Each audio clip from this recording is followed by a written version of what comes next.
Hello everyone, कैसे हैं आप सब। एग्ज़ाम ट्रिक्स में आपका स्वागत है। हम पढ़ने वाले हैं आज हाइट एंड डिस्टेंस।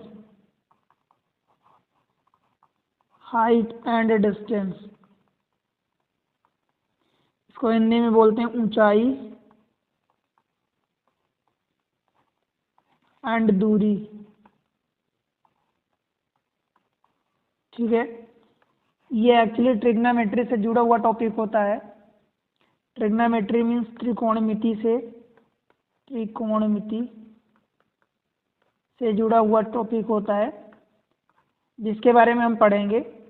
मैं आपको इसमें कुछ ट्रिक्स बताऊंगा, जिसकी हेल्प से आप क्वेश्चन को बिना फिगर बनाए, इवन देख के बिना क्वेश्चन को, मतलब उसमें कुछ आपको फिगर भी बनाने की ज़रूरत नहीं पड़ेगी। ये सब ऐसा ट्रिक बताऊंगा आपको। ठीक है, तो उसकी हेल्प से अपन क्वेश्चन करेंगे। और फिगर जहां आपको लगता है कि बिना फिगर बनाए, फिगर एक्चुअली क्या होगा कि आपको ट्रायंगल ही बनाना पड़ेगा। मोस्टली आपको ट्रायंगल बनाना पड़ेगा। ये एंगल आप कंसिडर करेंगे, कभी ये एंगल दिया रहेगा, कभी ये वाला एंगल दिया रहेगा, कभी आपको इधर से एंगल दिया रहेगा। तो इन सब के बारे में बात करेंगे अपन। उससे पहले आप अगर चैनल पर नए हैं तो चैनल को सब्सक्राइब कर लें, वीडियो को लाइक कर देना, प्यारा सा कमेंट्स मेंशन करना कि आपको कितना समझ आ रहा। आप इंडिया के कौन से कोने से देख रहे हैं, आप ये भी एक बार कमेंट्स में बताएंगे तो मुझे पता चलेगा कि मेरे जो ऑडियंस हैं कहाँ कहाँ से, इंडिया के कौन से कोने से देख रहे हैं। ठीक है, आप कौन सी जगह से देख रहे हैं, कौन से स्टेट से, कौन सी जगह से, राइट। तो ये सारी चीज़ें हैं।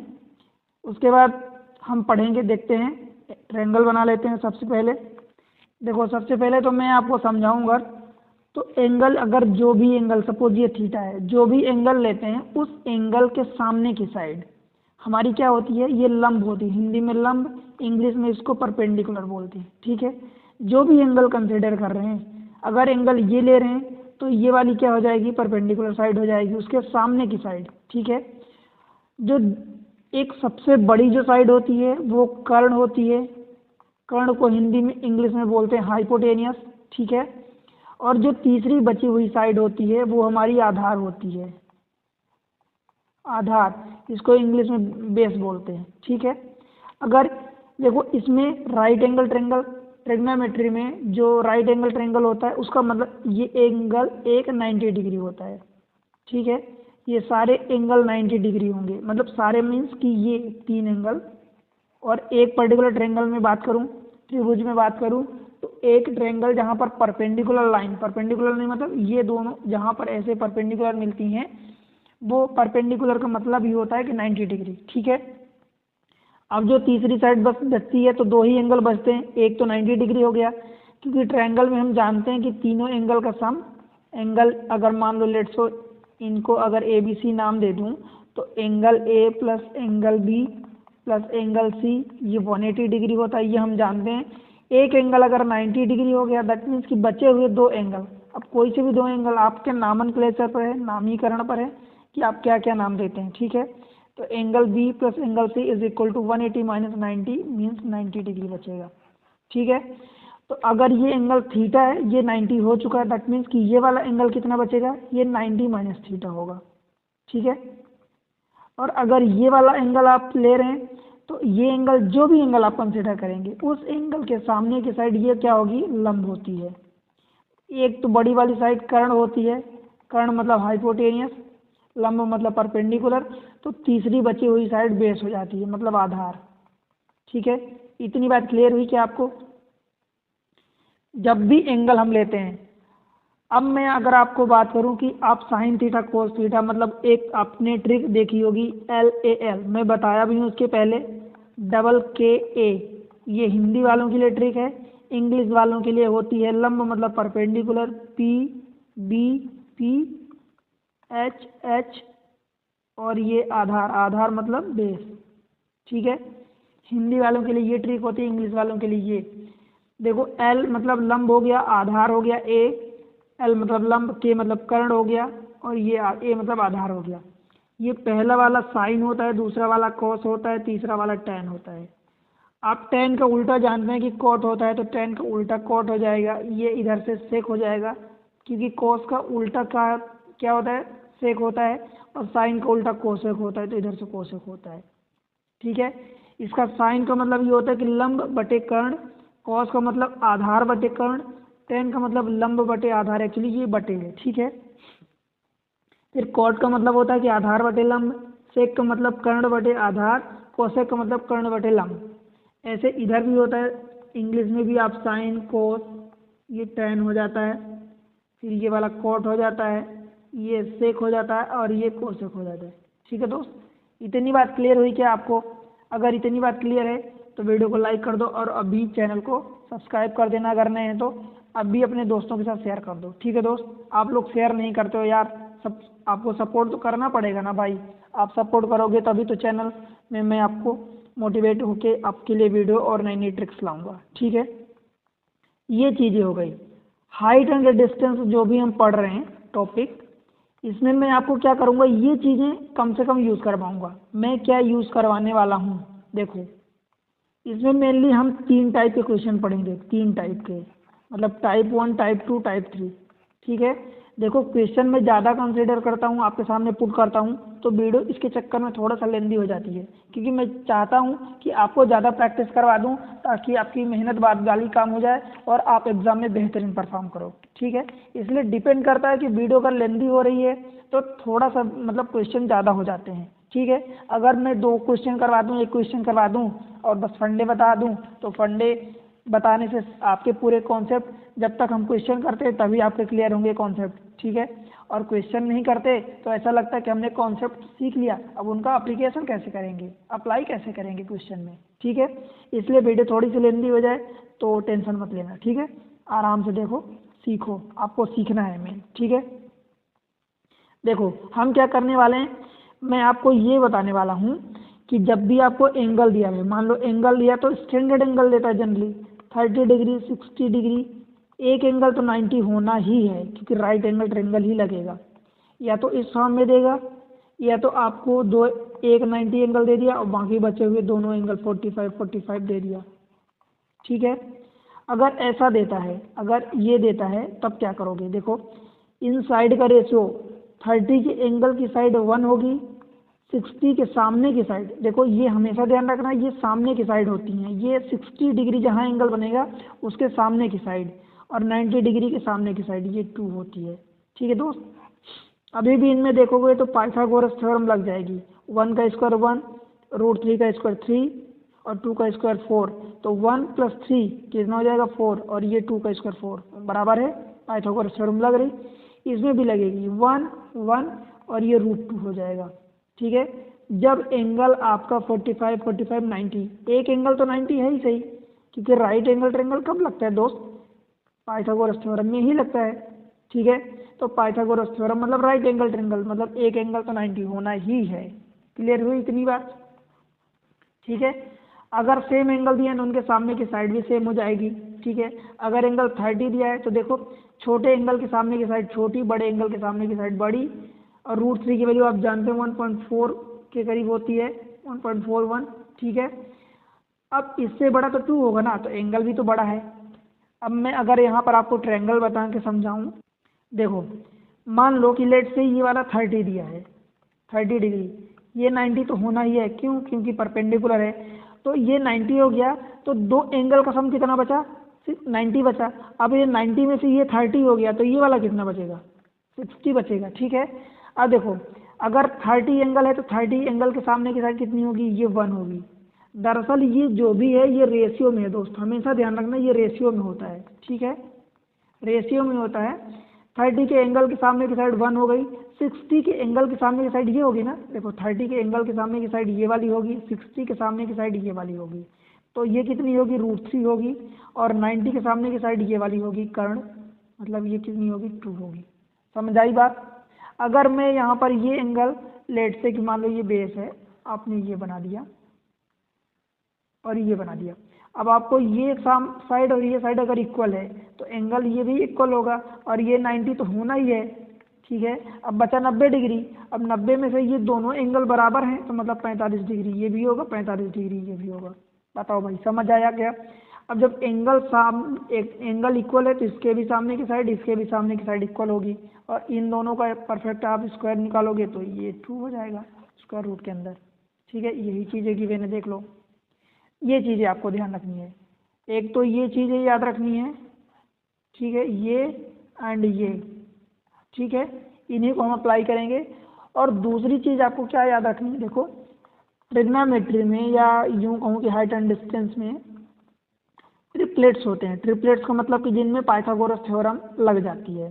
तो मैं आपको 3 ट्रिपलेट्स अभी बता रहा हूँ, उन तीनों को आप याद रखना। और मोस्टली ट्रिपलेट्स अगर लगते हैं तो इन्हीं तीनों में लगते हैं, होते और भी ट्रिपलेट्स हैं कई सारे, पर मैं आपको ज़्यादा रटवा दूंगा, फिर आप सोचोगे कि सर ने पता नहीं कितने ट्रिपलेट्स रटवा दिए, तो उतना आप याद नहीं कर पाओगे। ठीक है, तो 3 ट्रिपलेट्स याद रखना जो कई बार या अक्सर आते रहते हैं, 3, 4, 5।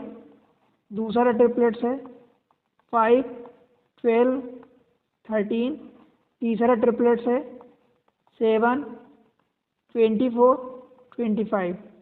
3 का स्क्वायर कितना होगा 9, 4 का स्क्वायर 16, तो 9 + 16 25 होगा, जो कि 5 का स्क्वायर होता है 25। ठीक, 5 का स्क्वायर 25, 12 का स्क्वायर 144, 25 44 169, जो कि 13 का स्क्वायर होता है। ठीक है, 7 का स्क्वायर 49, 24 का स्क्वायर कितना होता है 576। जब इन दोनों को ऐड करोगे तो ये हो जाएगा 625। 625 देखो 25 का स्क्वायर होता है, इसलिए ये ट्रिपलेट्स हैं। ठीक है, क्लियर हुई इतनी बात? ठीक है दोस्त, अब हम क्या करते हैं, मैं आपको सबसे पहले तो एंगल बता देता हूँ कि एंगल अवनयन एंगल क्या होता है, मतलब उन्नयन एंगल क्या होता है, अवनयन एंगल क्या होता है। ठीक है, देखो जो एंगल ऑफ एलिवेशन बोलते हैं एक्चुअली इसको इंग्लिश में, हिंदी में बोलते हैं उन्नयन कोण। उन्नयन कोण, ठीक है, देखो। और दूसरा होता है angle of depression. Angle of depression,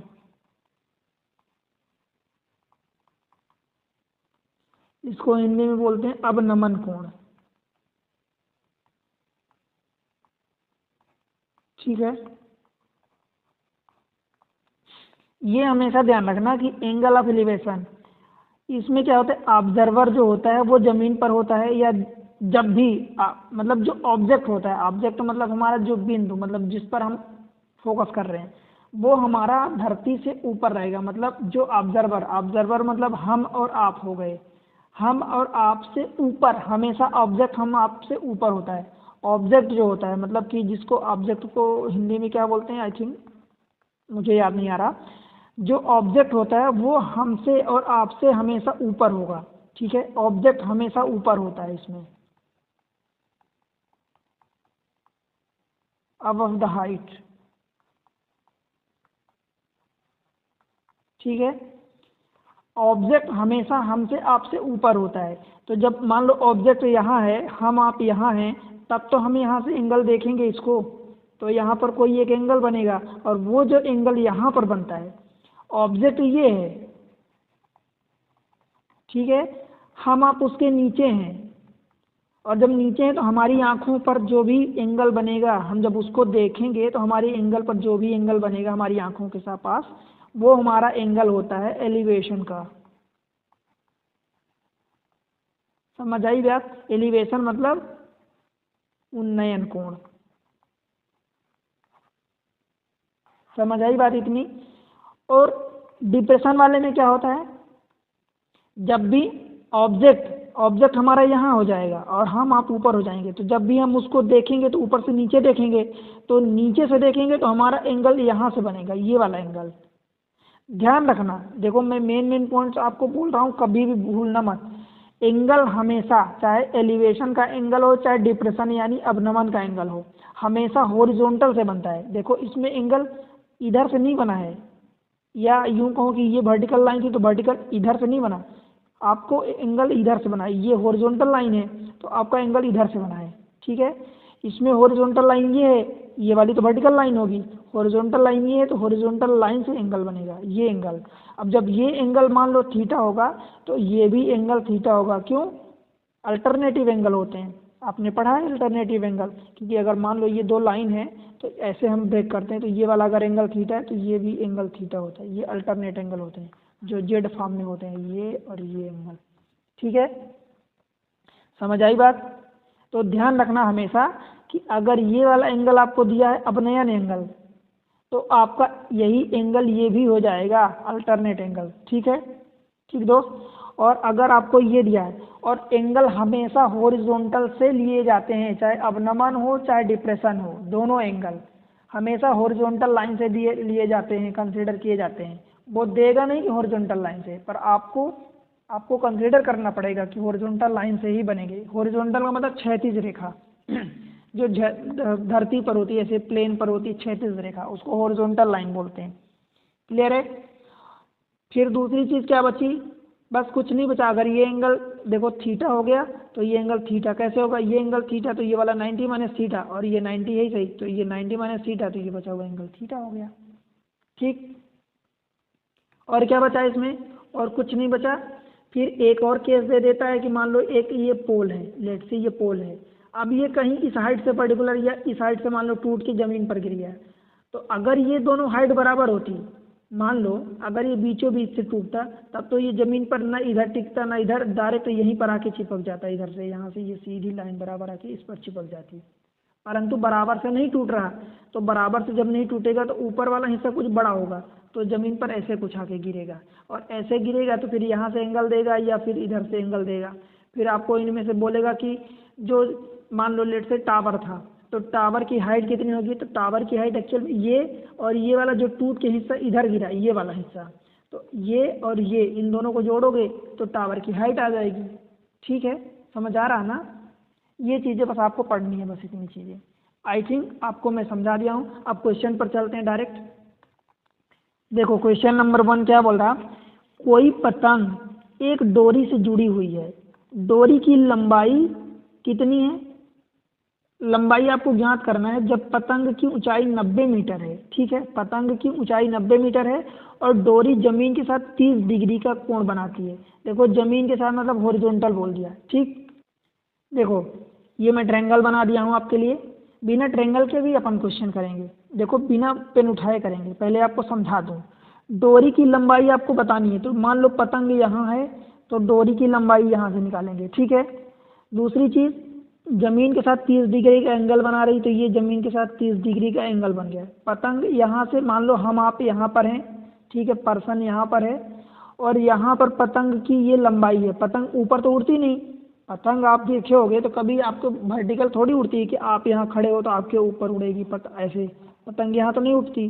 ठीक है, पतंग कैसे उड़ती है? पतंग ऐसे टेढ़ी जाती है, तो पतंग जो है 30 डिग्री का एंगल बना रही है। ठीक है, पतंग की देखो ऊंचाई कितनी दी है? पतंग की ऊंचाई 90 मीटर, तो ऊंचाई तो वर्टिकल होगी ना, तो ये 90 मीटर 90 मीटर पतंग की ऊंचाई दे दिया। हमने मान लिया कि ये पतंग की ऊंचाई है, हमारे यहाँ डोरी हम पकड़ के यहाँ से खड़े हैं तो ये उसकी लंबाई हो गई। डोरी की लंबाई ये हो गई, पतंग की ऊंचाई ये हो गई। ठीक है, डोरी की लंबाई आपको बतानी है, तो लंबाई ये आपको लेट से एक्स आपको बताना है जब पतंग की ऊंचाई ये है 90 मीटर डोरी। एंगल आप समझ गए। अब अगर ये 30 डिग्री एंगल है, देखो सबसे पहले तो मैं आपको क्या बता दूं कि आप क्या क्या लगाओगे। आपको ये पता और ये निकालना है एंगल, तो इसमें से ये किस में रिलेशन होता है? सबसे पहले तो ये जानना है, लंब और कर्ण, तो ये साइन थीटा होता है, साइन थीटा। और थीटा की वैल्यू 30 दी है, तो साइन 30 की वैल्यू कितनी हो जाती है? 1/2 लंब बटे कर्ण। ये लंब 90 डिग्री दिया है, कर्ण आपको बताना है। ठीक है, तो यहाँ से जब आप x की वैल्यू निकालोगे तो ये 2 का मल्टीप्लाई हो जाएगा, x इधर चला जाएगा, तो 2 × 90 मतलब 180 डिग्री, 180 मीटर। ठीक है, डिग्री नहीं है, ये लंबाई है। ठीक, अब देखो एंगल से अपन कैसे करेंगे डायरेक्ट क्वेश्चन। मैं आपको क्या बताया हूँ कि 30, 60 और 90 का रेशियो क्या होता है? 1/√3 और 2 का रेशियो होता है। अब आप ये सोचो कि ये 30 डिग्री, आपको पता चल गया कि 30 डिग्री यहाँ एंगल बन रहा, आपने एज्यूम कर लिया, माइंड में कल्पना कर ली कि 30 डिग्री यहाँ एंगल बन रहा है, और उसके सामने की साइड आपको 90 दिया है। देखो 30 डिग्री के सामने की साइड 90 दिया है, और हमारे एजम्पशन के अकॉर्डिंग अगर 30 है तो यहाँ पर 60 बनेगा, तो हमारा एंगल क्या बनेगा 30 60 90 का। तो उसमें हमारा रेशियो क्या होता है 1/3 और 2 का होता है। हमें पता है कि 1 पार्ट की वैल्यू कितनी दिया है 90 डिग्री दिया है, अपने से पूछा है कि उसकी लंबाई बतानी है, तो मतलब 2 पार्ट की वैल्यू पूछा है। 1 पार्ट इज इक्वल टू, अगर 90 मीटर दिया है तो 2 पार्ट की वैल्यू क्या पूछेगा, तो क्या आप कैसे बताओगे 90 × 2 मतलब 180 डिग्री। समझ आया। अगर वो ये पूछता कि पतंग जो यहाँ जहाँ वर्टिकल हाइट से पतंग यहाँ पर्सन के बीच की, अगर ये पूछता, तब आप ये मतलब क्या बताते, ये वाला हिस्सा बताते, और ये वाला हिस्सा देखो 60 के बगल में है, सामने है, तो 60 के सामने ये √3 वाला पार्ट है, तब आप इसको क्या बताते 90√3 बताते। पर इस केस में आपका आंसर 180 है। समझा, ऑप्शन ए। ठीक है, एंगल से अपन करेंगे। क्वेश्चन नंबर 2, किसी स्तंभ के पास से, मतलब ये पर्टिकुलर स्तंभ हो गया, वर्टिकल स्तंभ मतलब पोल, तो ये पोल वर्टिकल होता है, ठीक है, के पास नहीं है, एक्चुअली पाद बिंदु है, मतलब इसका फुट पॉइंट है, ठीक है। 129 मीटर दूर धरातल पर स्थित किसी बिंदु से, मान लो ये कोई एक, मान लो लेट से यहाँ पर मैं बना दिया हूँ, तो ये एक स्तंभ हो गया, पोल हो गया, इसके धरातल, इसके पाद बिंदु मतलब फुट पॉइंट से 129 मीटर, वो ये बोल रहा है मीटर स्थित धरातल बिंदु से स्तंभ के शीर्ष, स्तंभ ये है तो इसका शीर्ष ये होगा, शीर्ष से उन्नयन कोण, उन्नयन कोण मतलब ये 30 डिग्री दिया, इसके हॉरिजॉन्टल से हम 30 डिग्री, ठीक है।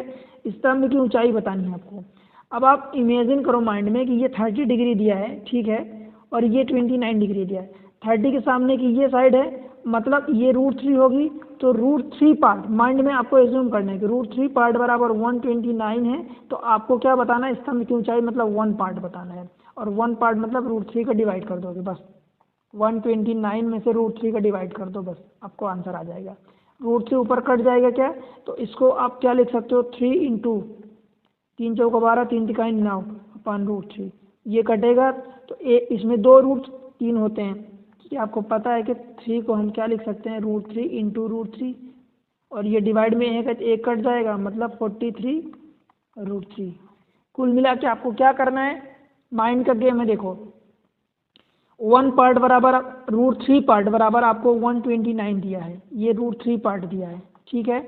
आपको क्या निकालना है, इसकी वर्टिकल हाइट, स्तंभ की ऊंचाई मतलब 1 पार्ट निकालना है। दैट मीन्स कि 129 में आपको √3 का डिवाइड करना है, बस ये आंसर आपका होगा, ठीक है।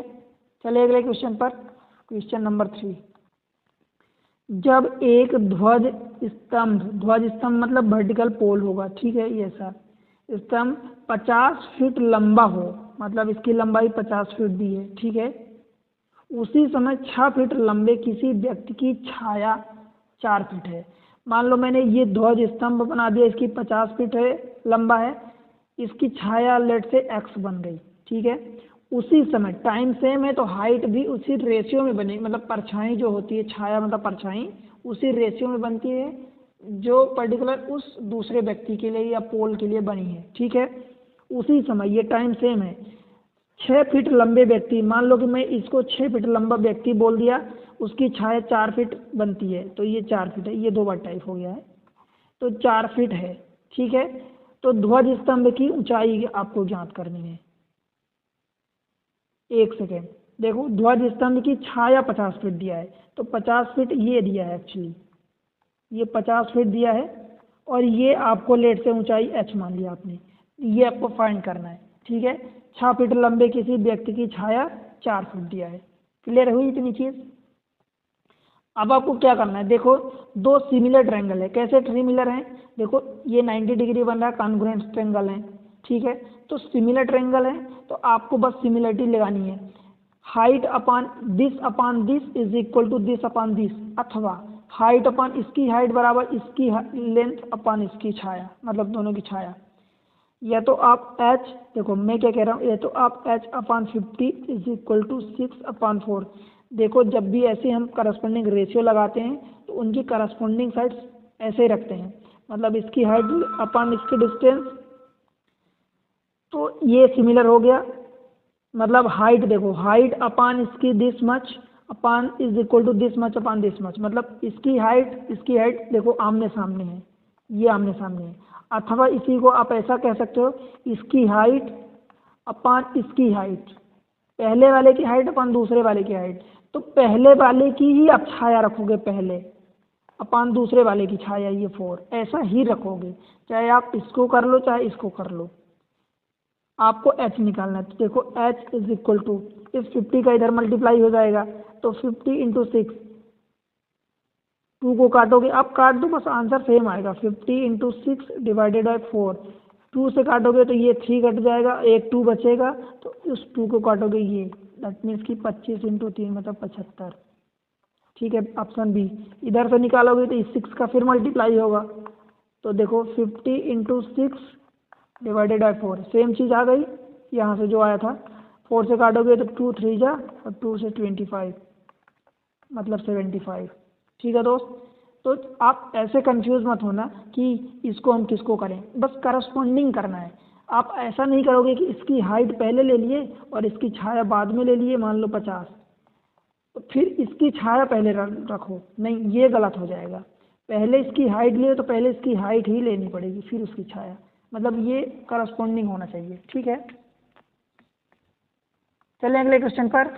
क्वेश्चन नंबर 4, देखो क्वेश्चन नंबर 4 में क्या बोला है, यदि x मीटर ऊंचा खंभा की छाया x/√3 है। देखो मान लो ये बोल रहा है कि ये एक ऊंचा खंभा है और हाथ से बनाने पर लाइन टेढ़ी हो जाती है, तो आप एज्यूम कर लेना ये x मीटर ऊंचा खंभा है, किसी खंभे की छाया x/√3 है, वो ये कह रहा है। मतलब आप यूँ समझो कि मैं ये आपको सिर्फ समझाने के लिए बोल रहा हूँ। तो उन्नयन कोण आपसे पूछा है, देखो कैसे करोगे, मतलब आप यूँ समझो कि आप इसको जनरली आप क्या करते हो, इसको 30 लेते हो। ठीक है, एंगल एक दिया है, मतलब देखो आपके माइंड का गेम बता रहा हूँ कि 30 60 90 ये होता है। क्यों, अगर ये दोनों इक्वल होते हैं तब तो हम 45 लेते हैं। ठीक है, तो 45 तो हम लेंगे नहीं। अब देखो ये हमारा 1 होता है, 30 छोटे एंगल के सामने की साइड छोटी, बड़े एंगल के सामने की साइड बड़ी, तो ये 2 होता है। ठीक है, अब इस चीज़ को उसने 1/√3 अगर बोल दिया है, ठीक है, मतलब √3 से डिवाइड किया, तो इसमें भी डिवाइड कर दो, इसमें भी आप डिवाइड करोगे। ठीक है, ये माइंड का गेम बता रहा हूँ। तो उन्नयन कोण मतलब यूँ समझो कि अगर ये जिस मस था, चलो पहले आपको इधर से बता देता हूँ। देखो ये इतना दिया है, आपको ये एंगल थीटा सपोज आपको बताना है। ठीक है, आप क्या करोगे, आपको ये पता, लंब पता है और आधार पता है, तो ये क्या होता है, tan थीटा होता है। ठीक है, tan थीटा लंब अपन आधार x/√3, ये √3 ऊपर जाएगा तो ये x कटेगा तो √3 बचेगा, और थीटा tan थीटा के 60 पर वैल्यू √3 होती है। ठीक है, समझ आया इतनी बात। अब देखो यहाँ से मैं क्या बता रहा था, ये 1 है, आपको छोटे एंगल की साइड 1 दिया है, ये दिया है 60। जब आप ये एंगल 30 लेते हो तो ये साइड, इसके सामने की साइड ये 1 हो जाती है, ये √3 हो जाती है 60 के सामने की साइड। ठीक है, क्लियर हुई इतनी बात। मान लो ये वाला एंगल 30 डिग्री है, जब आप 30 लेते हो तो ये वाली साइड 1 होती है, ये √3 होती है। अब √3 नहीं है, 1/√3 है, और तो ये वाला 1 है, दैट मीन्स कि √3 से डिवाइड किया, तो जब आप 30 लेते थे तब ये 1 होता था। तो अब इस केस में ये वाला 30 नहीं बल्कि 60 हो जाएगा, उल्टा हो गया है ना दोस्त। देखो ये 1 और ये √3 था, तो इसको √3 से डिवाइड कर दिया, मतलब उल्टा हो गया ये, और उल्टा हो गया दैट मीन्स कि आप 30 की बजाय 60 ले लोगे। ठीक है, आपको पता है कि √3 1/√3 tan में यही वैल्यू होती है, और अगर आपको इतनी दिक्कत हो रही तो डायरेक्ट बस ये लगा दो tan थीटा, कोई दिक्कत नहीं है यहाँ पर फिर। ठीक है, चलिए अगले क्वेश्चन पर, आई थिंक आपको समझ आ गया है। क्वेश्चन नंबर 5, दिन के किसी समय पर, कलर चेंज कर दूँ, वो ये बोल रहा है दिन के किसी समय पर 5.4 मीटर ऊंचे पेड़ पेड़ की ऊंचाई दी है, देखो इतना मीटर ऊंचे पेड़ की 9 मीटर परछाई बनती है। मतलब ऊंचाई अगर पेड़ की 5.4 है तो उसकी ये ऊंचाई है, तो ये परछाई कितनी बनती है? 9 मीटर। ठीक है। यदि इसी समय खंभे की परछाई, ये खंभा है दूसरा, इसकी परछाई 13.5 है, तो उसकी ऊंचाई बतानी ये। बस करस्पॉन्डिंग लगा दो, this much upon this much is equal to this much upon this much. ठीक है, समझ आ रहा ना? देखो कैसे करेंगे। 5.4 अपान 9 इज इक्वल टू एच अपान 13.5। ठीक है, बस मल्टीप्लाई करके इसकी वैल्यू निकाल लो।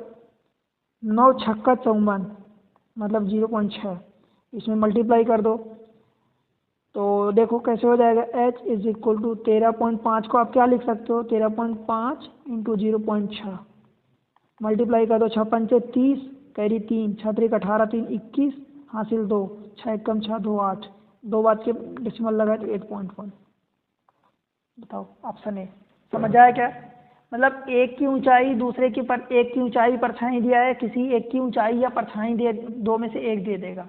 मतलब आप सोचो कि दो चीजें, एक ये, इसमें एक ये, चार चीजें हैं, चार में से कोई सा भी तीन तो आपको देगा, एक चौथा पूछ देगा। आप कुछ भी दे सकता है, इसकी ये दे दे, ये दे दे, ये तीन देगा, आपसे चौथा पूछेगा बस। ठीक है, अगले क्वेश्चन पर चले। क्वेश्चन नंबर 5 के बाद 6। एक लड़का एक स्तंभ के पास खड़ा है। स्तंभ मतलब आप यूं समझो, माइंड में आना चाहिए, जो 2.7 मीटर ऊंचा है। ठीक है, मैं आपको पढ़ देता हूँ क्वेश्चन। और इसका उन्नयन कोण 30 डिग्री है। समझ आया? लड़के की स्तंभ से दूरी बताओ, ये पूछा है आपसे। मान लो ये स्तंभ है, एक लड़का स्तंभ के पास खड़ा है जो 2.7 मीटर ऊंचा है। स्तंभ की बोला है कि 2.7 मीटर ऊंचा है। ठीक है, इतनी बात क्लियर है। फिर क्या है, लड़के के स्तंभ की दूरी आपको ये वाली मान लो x मान लेते हैं तो बताना है। अगर ये बोला है कि वो एंगल कितना बना रहा, 30 डिग्री का। ठीक है, समझ आया इतनी चीज़? अब देखो क्या करेंगे। बस अपने को क्या पता है, लंब और ये आधार क्या होता है आपको। अगर ये देखो 30 डिग्री एंगल है, माइंड में इमेजिन करो, 30 डिग्री एंगल के सामने की साइड 1 होती है, तो 1 पार्ट इज इक्वल 2.7 है, तो अपने को ये निकालना है √3 पार्ट, क्योंकि ये वाला एंगल 60 होगा। √3 पार्ट मतलब 2.7 में आपको √3 का मल्टीप्लाई करना है। ठीक है दोस्त, तो √3 की वैल्यू कितनी होती है? 1.7। अब ले लो, 732 होती है, 73 ले लो। तो 1 पॉइंट अगर 7 लेते हो मान लो, तो 17 सत्ते 119 मतलब 9, कैरी 11, 17 दूनी 34, 1 35 10 45। एक बार के बाद डेसिमल लगाओगे, 1 और 2 डेसिमल, 4.59 से बड़ा होगा, 59 से 4 पॉइंट देखो 536863, तो ये वाला आंसर पुट करो। ठीक है दोस्त, बताओ समझ आया ना? और अगर आप 3 लेते हो तो फिर इसका थोड़ा सा ज़्यादा आ जाएगा। देखो अगर ऐसा क्वेश्चन दिया है, अगर मान लो आप 1.73 लेते हो और इसको 2.7 से मल्टीप्लाई करते हो, तब आपका आंसर आएगा 4.67, तब आपका आंसर डी हो जाएगा, क्योंकि इसके नियर ये हो जाएगा। इसलिए ऐसे क्वेश्चन में आपको √3 की वैल्यू वो बताएगा। ठीक है, और जनरली हम √3 की वैल्यू क्या करते हैं, कंसीडर करते हैं 1.73, 2 डिजिट तक कंसीडर करते हैं। ठीक है, तो आंसर आपका इसके अकॉर्डिंग, अगर आप ये 2 डिजिट कंसीडर करते हो तब आपका सी आंसर होगा, डी नहीं होगा। ठीक है, इसलिए वो इस केसेस में, ऐसे जो केसेस होते हैं, उन √3 की वैल्यू आपको बोलेगा कि आपको ये लेनी है, और नहीं तो अगर नहीं बोलेगा तो फिर ऑप्शन दूर दूर देगा। ठीक है, ताकि आप मतलब अपनी बिना गलती के आप गलत ना करो। ठीक है, क्वेश्चन नंबर 7। समतल भूमि पर किसी बिंदु P से, मतलब समतल भूमि मतलब यहाँ प्लेन पर कोई एक पॉइंट P है, से मीनार के शीर्ष का उन्नयन कोण, मतलब वो आपको ये दिया है 30 डिग्री, उन्नयन कोण 30 डिग्री है। यदि मीनार की ऊंचाई, अब देखो, अब आप खुद समझो, मीनार की ऊंचाई 110.3 दिया है, तो मीनार के पाद से, मतलब मीनार का ये फुट पॉइंट है, P की दूरी बतानी है। मतलब ये दिया है, देखो 30 के एंगल के सामने की साइड 1 होती है, 1 पार्ट बराबर दिस मच दिया है, तो आपसे पूछा कि √3 पार्ट बराबर, तो इसमें 3 को मल्टीप्लाई कर दो। आपको समझ आ रहा ना दोस्त? देखो 30 एंगल के सामने की साइड 30, 60, 90, रट लो इसको, 1√3 2। तो 1 पार्ट 30 एंगल के सामने की साइड, ये 1 पार्ट बराबर 110.110 √3 दिया है। तो आपसे 3 पार्ट वाला पूछा है, मतलब √3 वाला पूछा है, तो मल्टीप्लाई कर दो √3 का। 110√3 इंटू √3 मतलब ये 3 हो जाएगा, तो ये 330 हो गया। समझ आया क्या ऑप्शन ए? ठीक है भाई, समझ आया ना? समझ आया तो कमेंट सेक्शन में मेंशन करो यार आपको समझ आया। और अगर समझ आया तो ये क्वेश्चन आपके लिए है। 10 मीटर लंबी एक सीढ़ी दीवार के सहारे खड़ी है। यह जमीन से 30 डिग्री के कोण पर झुकी हुई है। तो दीवार से सीढ़ी के पाद बिंदु से दूरी बताओ। ये आपके लिए होमवर्क है, ठीक है? अगर आपको अब तक समझ आया, मैं जितना कॉन्सेप्ट और क्वेश्चन करवाया हूँ, तो इसका आंसर आप कमेंट सेक्शन में मेंशन करो, ठीक है? क्लियर दोस्त? चलिए अगले क्वेश्चन में, बन जाएगा ना? बन जाएगा यार, बन जाना चाहिए, कुछ खास नहीं है क्वेश्चन में। देखो आप इतने अच्छे अच्छे क्वेश्चन एसएससी, सीजीएल, बैंकिंग में सब में आए हुए क्वेश्चन कर रहे हैं, इस लेवल के क्वेश्चन कर रहे हैं, तो इजी क्वेश्चन तो कर ही सकते हैं ये, ठीक है? और करना चाहिए आपको, बिल्कुल बनना चाहिए। क्वेश्चन नंबर हम ये 9 करते हैं। कोई पतंग 50 मीटर ऊंचाई पर उड़ रही है। मतलब ऊंचाई मतलब ये वर्टिकल हाइट दिया है, ये वाली हाइट, ठीक है? यदि डोर की लंबाई, मतलब देखो ये दिया है 50 मीटर, डोर की लंबाई ये दिया है 100 मीटर। तो क्षैतिज धरातल से डोर के झुकाव की माप डिग्री में बताओ। आप खुद सोचो, देखो ये 50 डिग्री ये वाली हाइट दिया है, ये वाली दे दिया उसने 100 डिग्री, मतलब ये 1 और ये 2 पार्ट दे दिया, मतलब आपसे √3 पार्ट पूछा है। और ये किस में होता है दोस्त? जब एक एंगल 30, 60, 90 होता है। बताओ समझ आए क्या इतनी बात? तो ये वाला पार्ट 1 दिया, ये वाला 2 पार्ट दिया, तो ये √3 बचा। अब √3 मतलब कौन सा? ये वाला पार्ट। आपसे क्या पूछा? ये वाला एंगल पूछा, मतलब 1 के सामने की साइड, छोटे वाला एंगल 1 के सामने की साइड, ये कितना होगा? 30 डिग्री। बताओ समझ आया क्या? ठीक है, धरातल से झुकाव मतलब ये वाला एंगल पूछा है। क्लियर हुई इतनी चीज़? और अगर आपको ये नहीं अप्लाई करना आ रहा तो 50 आपको ये पता है, 100 ये पता है, तो आप बस लगा दो एंगल। क्या होता है देखो, लंब बटे कर्ण साइन थीटा, साइन थीटा यही लगाओगे ना। लंब बटे कर्ण मतलब 1/2, साइन थीटा की कितनी पर वैल्यू 1/2 होती है, तो आप कहोगे 30 डिग्री पर। क्लियर हुई क्या? समझ आया ना? साइन थीटा की 30 डिग्री वैल्यू पर आपका 1/2 वैल्यू होती है, ठीक है? और इधर से लगाओगे तो आपको पता है कि देखो ये वर्टिकल हाइट दे दिया उसने 50, उसकी डोर की लंबाई दे दिया 100, डोर की लंबाई, यहाँ आप खड़े हो तो आपकी जो पतंग होती है ऐसे ही जाती है कहीं ऊपर। अब ये एंगल डिपेंड करता है कितने एंगल पर है, वही एंगल आपको फाइंड करना है। वर्टिकल ऐसे तो होती नहीं कि पतंग आप बोलोगे कि नहीं नहीं ऐसी हमारी पतंग हो जाती है ऊपर, ऐसी नहीं जाती, ठीक है? चले अगले क्वेश्चन पर। क्वेश्चन नंबर 10 क्या बोला है?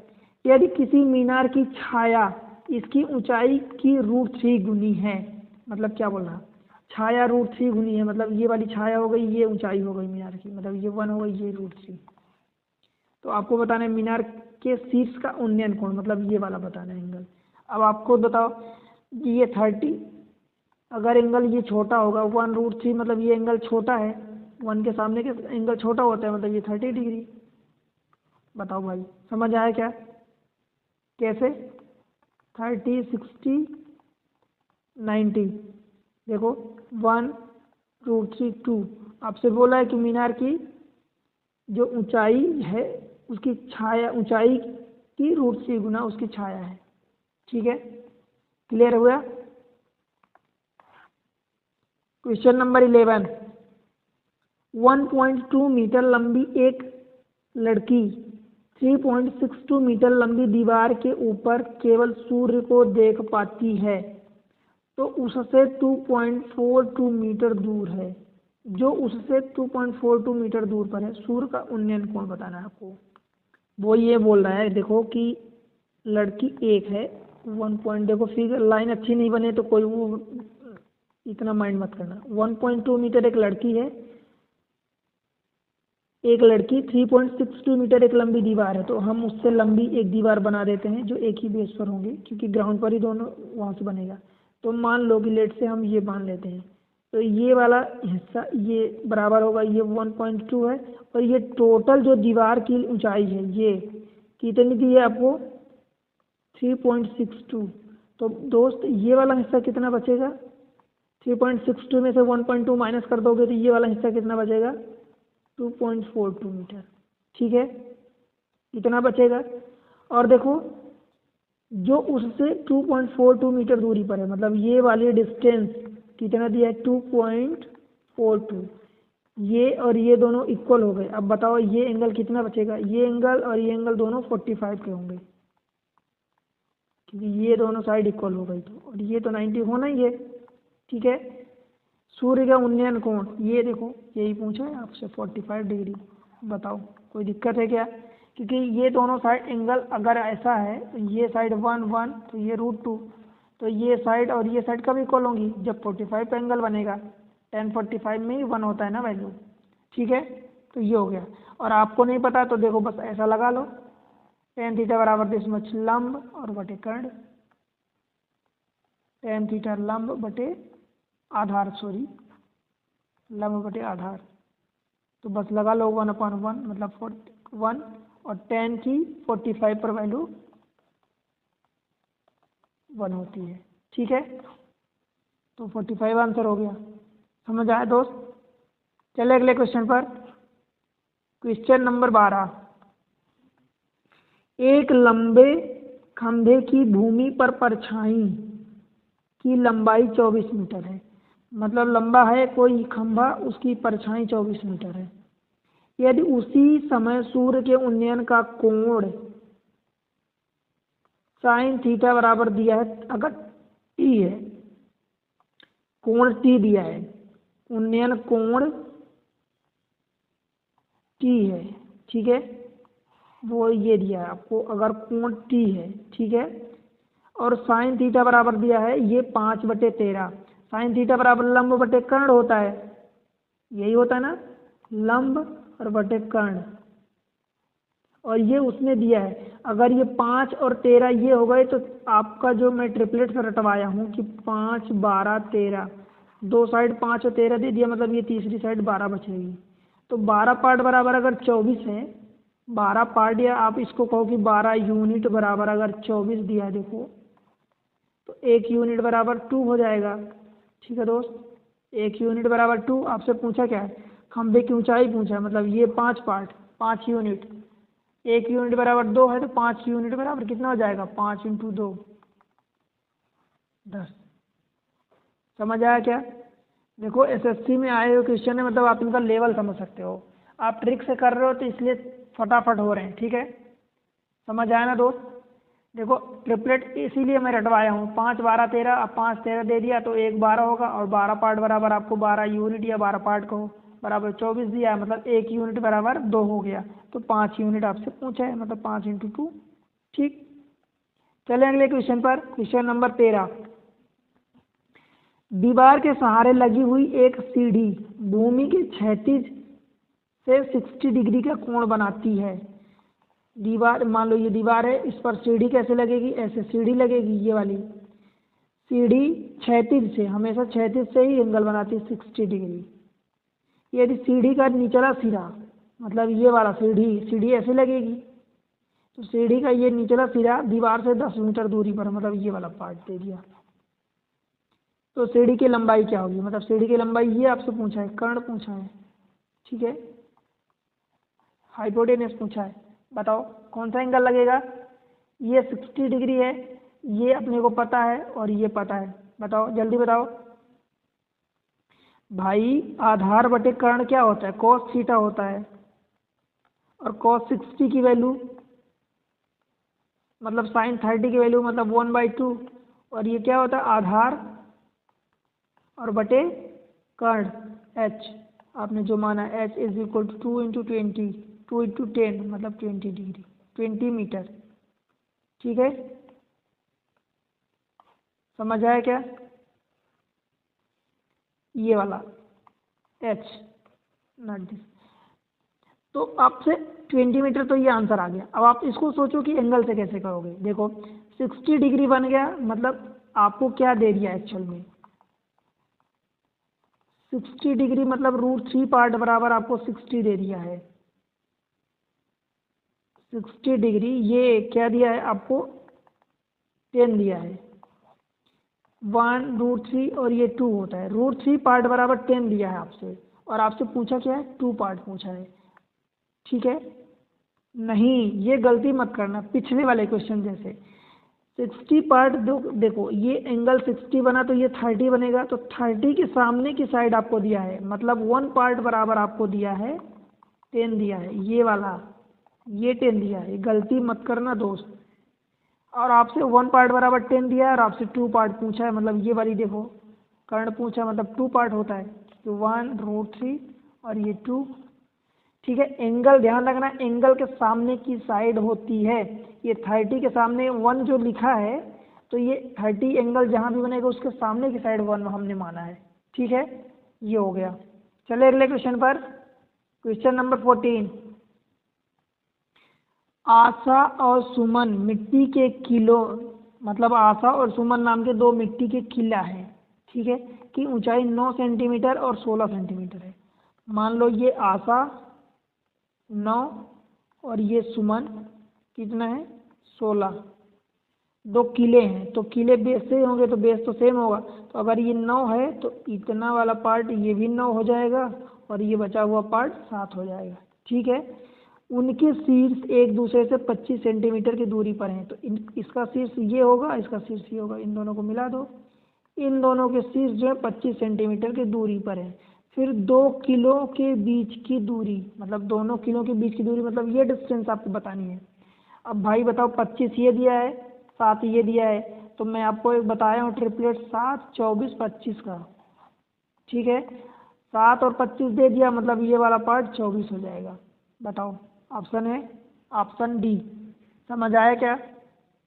क्या किया आपने? कुछ भी नहीं किया, बस आपने समझ लिया कि 2 किले, एक ऊंचा ज़्यादा है एक कम ज़्यादा है, तो जितना आपको बराबर है बचा हुआ रिमाइनिंग पार्ट ये 7 हो गया। इनके किले के बीच की मतलब शीर्ष की डिस्टेंस दिया है, तो आपको ये इनके बीच की डिस्टेंस निकालनी है, तो आपने निकाल लिया ट्रिपलेट की हेल्प से। ठीक है, समझ आया ना? अगले क्वेश्चन पर चलें, क्वेश्चन नंबर 15। देखो इसमें अवनमन कोण बोला है। क्या बोला है? अवनमन कोण। और मैं आपको अवनमन कोण का फंडा बताया हूँ। किसी मीनार के आधार से, मान लो एक मीनार है, ठीक है, के आधार से 70 मीटर की दूर पर स्थित किसी बिंदु पर अवनमन कोण क्या है? अवनमन कोण, उन्नयन कोण नहीं दिया, देखो ध्यान रहे। अब उन्नयन कोण यहाँ नीचे से जब ऑब्जेक्ट ऊपर होता है, ऑब्जेक्ट यहाँ है, तब यहाँ से जो देखते हैं तो ये उन्नयन कोण होता है या एंगल ऑफ एलिवेशन होता है, पर अवनमन कोण यहाँ से बनता है। अवनमन कोण 60 डिग्री है। अब बताओ 60 डिग्री ये है, तो ये वाला कोण 60 डिग्री दिया है, ठीक है, हॉरिजॉन्टल लाइन से बनेगा 60। आप इसको 60 मत बना देना। देखो मैं बताया हूँ कि हॉरिजॉन्टल मतलब क्षैतिज जो रेखा होती है वहाँ से 60 डिग्री बनेगा, तो 60 ये होगा तो ये 30 होगा, ये तो 90 है ही सही, तो ये 30 ये 60 तो ये 60 हो गया। दैट मीन्स जो ये वाला एंगल होगा वही ये वाला भी एंगल होगा। तो जो आपको अवनमन कोण दिया है वही आप उन्नयन कोण लेके मान लो और क्वेश्चन कर दो बस। ठीक है, तो मीनार की ऊंचाई आपको बतानी है। मीनार की ऊंचाई ये h, मतलब देखो 60 के सामने की साइड √3 होती है, 30 के सामने की साइड 1 होती है, और 1 पार्ट बराबर आपको दिया है 70।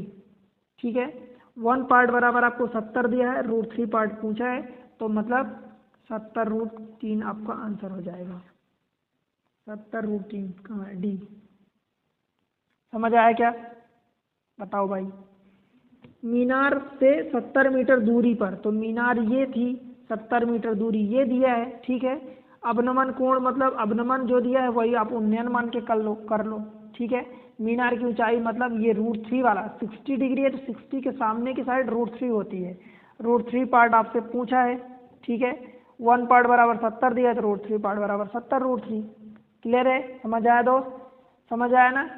तो चलो अब मैं आपके लिए एक क्वेश्चन दूंगा, ठीक है, ध्यान से समझना। 125 मीटर ऊंची मीनार से किसी कार का अवनमन कोण 45 डिग्री है। अब भाई 45 डिग्री है तो फिर कोई दिक्कत ही नहीं है। अवनमन कोण ये होता है 45 डिग्री, तो 45 डिग्री आप इसको सेम ले लो 45 डिग्री। और ऊंचाई मीनार कितनी दी है 125 मीटर। अब आपसे क्या पूछेगा, अगर 25 ये 45 है तो ये भी 125 ही होगा, यही कुछ पूछेगा। कार मीनार से कितनी दूरी पर, देख लो 125 ही पूछ दिया। कार यहाँ पर है, मीनार यहाँ है, ये डिस्टेंस पूछा है तो 125 हो जाएगा। ठीक है, समझ आया कैसे हुआ, समझ आया ना। मतलब आपको जो अवनमन कोण दिया है, अवनमन कोण ये होता है मतलब एंगल ऑफ डिप्रेशन, इंग्लिश में एंगल ऑफ डिप्रेशन आपको दिया है। तो जो आप उसको कहाँ से लेते हो, हॉरिजॉन्टल से लेते हो। तो ये जो मैं बताया आपको कि जो एंगल ऑफ डिप्रेशन दिया है उसी एंगल को आप एंगल ऑफ एलिवेशन मान लो, या अवनमन कोण दिया था आप उसको उन्नयन मान लो। ठीक है, और क्वेश्चन कर दो 45 एंगल एक दे दिया तो दूसरा भी 45 होगा, क्योंकि एक तीसरा वाला तो 90 होता है। ठीक है, तो दोनों साइड 45 के एंगल आपने ये रटा है। देखो 45 डिग्री के सामने की साइड 1, 45 डिग्री के सामने की साइड 1 और ये वाली √2। समझ आया क्या।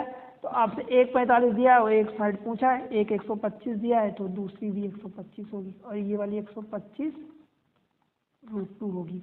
ठीक है, आपसे ये नहीं पूछा, आपसे ये पूछा है। क्लियर हुई क्या दोस्त।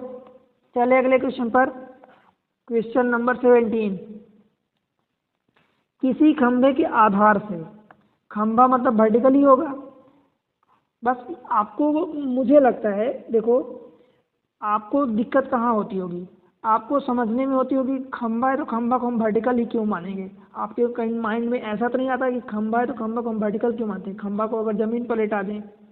पर नहीं दोस्त, अगर खंभा बोला है तो आपको वर्टिकल ही रखना पड़ेगा, आप हॉरिजॉन्टल नहीं रख सकते।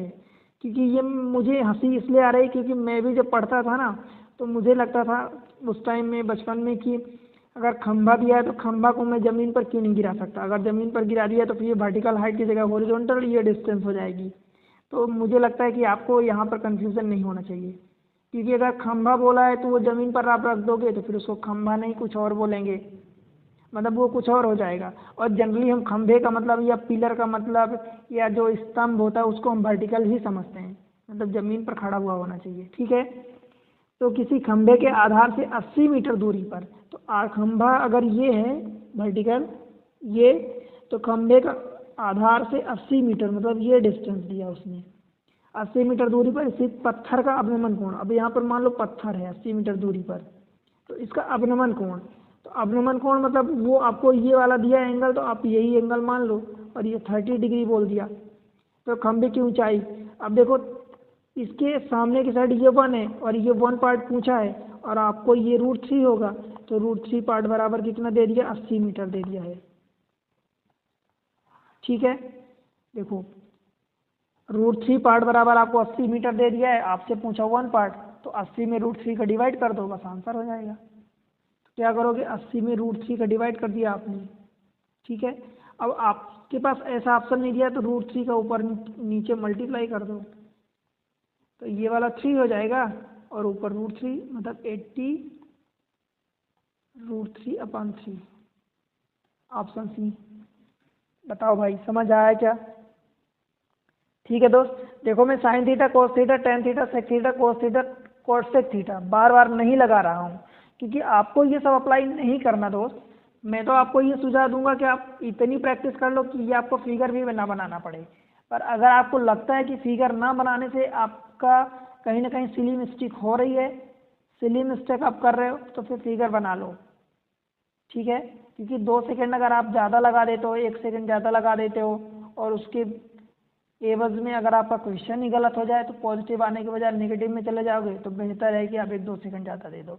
कौन सा टाइम लगेगा आपको 2 लाइन खींचने में। ठीक है, क्लियर दोस्त।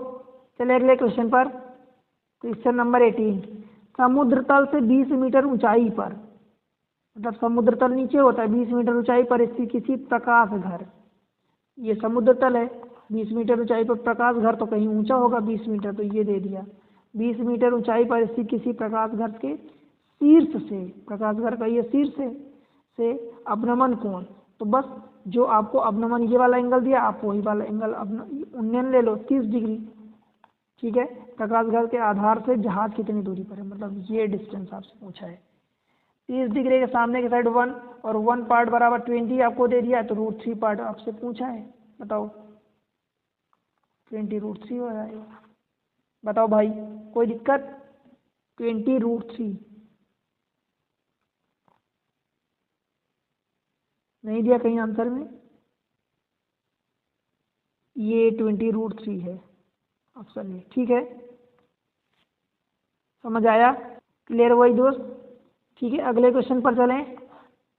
Question number 19। पिंटू एक पतंग उड़ा रहा है। ठीक है, पिंटू एक पतंग उड़ा रहा है जिसके धागे की लंबाई 60 मीटर है। यदि पतंग से पिंटू का अवनमन कोण 45 डिग्री है तो भूमि से पतंग की ऊंचाई। ये क्वेश्चन आपके लिए होमवर्क है, इसका आंसर आप कमेंट सेक्शन में नीचे मेंशन करोगे। ठीक है, इतना आप पढ़ चुके हो कि ये क्वेश्चन कर लोगे। ठीक है ना? चलें दोस्त, कर लोगे? होप करूं तो इसका आंसर मेंशन करना। Question number 20। एक टेलीफोन का खंभा तूफान के कारण भूमि के ऊपर किसी बिंदु से मुड़ जाता है। अब देखो ये तीसरी टाइप है। देखो पहली टाइप में हमने क्या पढ़ा? हमने आपको ये पढ़ा है कि उन्नयन कोण दिया था। दूसरी टाइप में हमने क्या पढ़ा कि अवनमन कोण आपको यहाँ से दे दिया है एंगल ये वाला, तो आप सेम एंगल उन्नयन कोण। तीसरी टाइप आप पढ़ रहे हो। अब ये तीसरी टाइप है, जब एक खंभा है, खंभा कहीं बीच से टूट के गिर जाता है जमीन पर तो ये सीढ़ी जैसा बन जाएगा। ये तीसरी टाइप है, टाइप 3। ठीक है, एक टेलीफोन का खंभा तूफान के कारण भूमि के ऊपर किसी बिंदु से मुड़ जाता है। मान लो ये खंभा था तो यहाँ से टूट के ये मुड़ गया, इधर जमीन पर आ गया। ठीक है, ये बोल रहा है। इसका शीर्ष इसके पाद से मतलब फुट पॉइंट होता है 8.3 मीटर दूरी पर स्थित। इसका शीर्ष इसके फुट से इतने पर स्थित ये डिस्टेंस 8.3 मीटर दूरी पर स्थित किसी बिंदु पर 30 डिग्री का कोण बनाते हुए स्पर्श करता है। मतलब ये जो है यहाँ से टूटता है जो, तो यहाँ पर 30 डिग्री के कोण बनाते हुए इस पॉइंट पर स्पर्श करता है। ठीक है, तो खंभे की ऊंचाई। अब देखो खंभे की ऊंचाई आप इससे क्या निकालोगे? ये निकालोगे, ये वाली पॉइंट, और ये निकालोगे, फिर आप ये टोटल इन दोनों को ऐड करोगे। समझ आया? अब देखो अगर ये 30 डिग्री है, ये 60 डिग्री है, तो 60 डिग्री के सामने की साइड √3 होती है, और √3 पार्ट बराबर आपको दिया 8√3। आपसे पूछा है खंभे की ऊंचाई, मतलब ये वाला पार्ट और ये वाला पार्ट, तो ये पार्ट तो यहाँ आके मुड़ा है, तो ये 1 हो गया, ये 2 हो गया, मतलब 1 + 2 मतलब 3 पार्ट आपसे पूछा है। √3 पार्ट बराबर 20 मच, तो 3 पार्ट बराबर कितना हो जाएगा? तो √3 का दोनों साइड या तो मल्टीप्लाई कर दो या तो √3 काट दो, तो ये 1 पार्ट बराबर 8 आ जाएगा, तो 3 पार्ट बराबर 8 × 3। बताओ 24 है क्या ऑप्शन?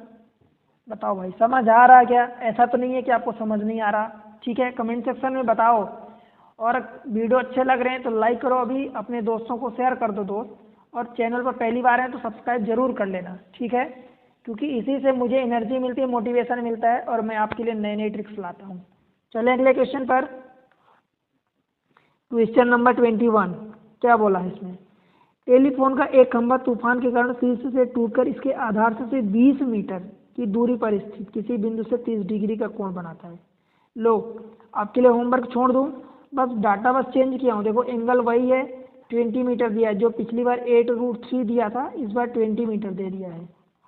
ठीक है, खंभे की ऊंचाई क्या होगी? ये क्वेश्चन आपके लिए होमवर्क है, आसान क्वेश्चन है, कर लोगे? उम्मीद करूँ आपसे, होप करूँ कर लोगे। ठीक है, तो इसका आंसर आप कमेंट सेक्शन में मेंशन करना। ठीक है दोस्त,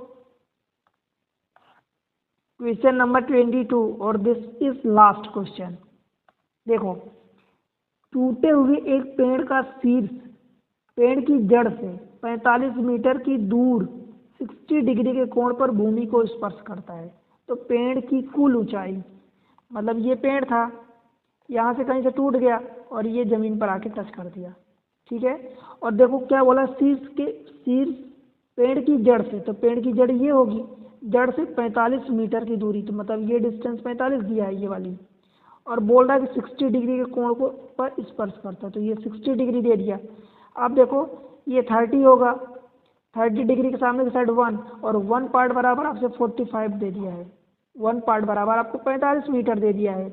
आपसे क्या पूछा है, पेड़ की कुल ऊंचाई, मतलब एक, देखो ये 1 पार्ट हो गया, तो ये वाला √3 होगा और ये वाला 2, मतलब आपसे पूछा कि 2 + √3 पार्ट कितना होगा, मतलब 1 पार्ट बराबर 45, 2 + √3 पार्ट बराबर इसमें से 45 का मल्टीप्लाई कर दोगे।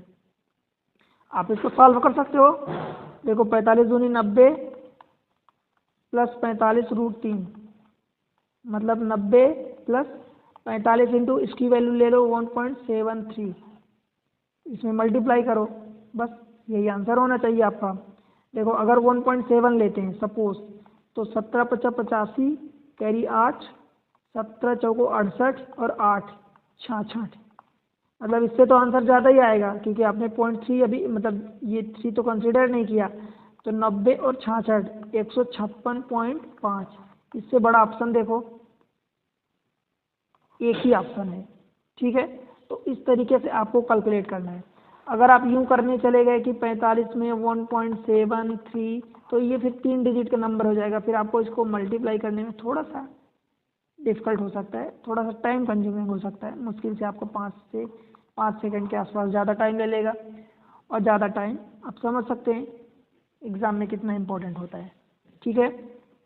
तो इस तरीके से ये हुआ, आगे हम और भी पढ़ेंगे इसके क्वेश्चन जो भी होगा, ठीक है, ट्रिक्स के साथ पढ़ेंगे।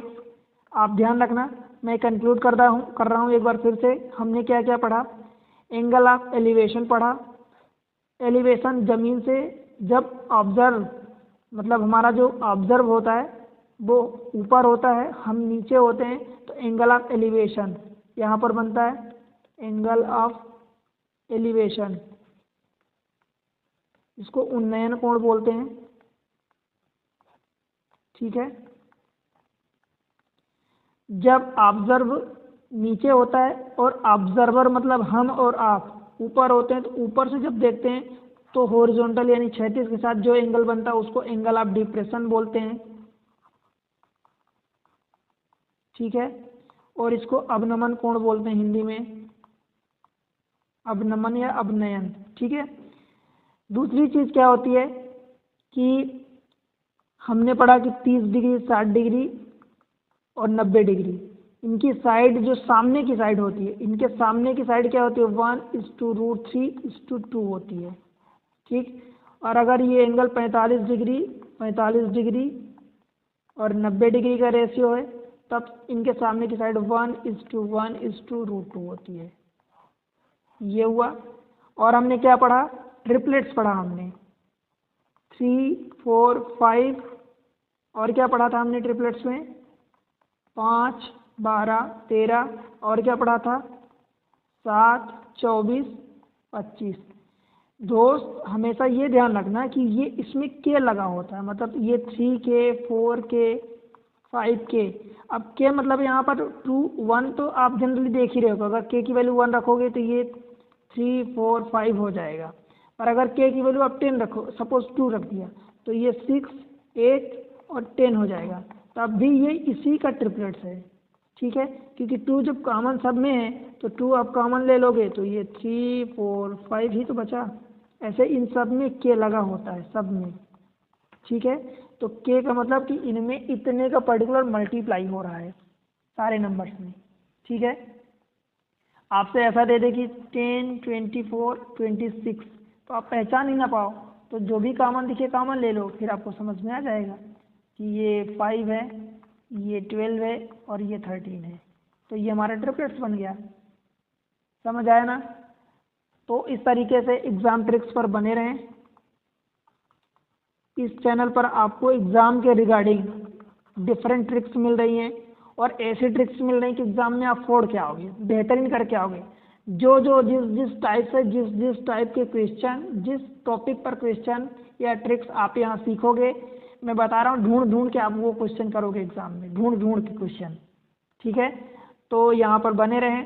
चैनल पर अगर पहली बार आए तो सब्सक्राइब जरूर कर लेना।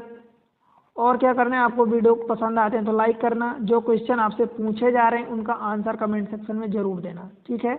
और अपने दोस्तों के साथ शेयर करना, ठीक है। प्यारा सा कमेंट्स में मेंशन कर दिया करो आपको कैसा लग रहा है, ठीक है।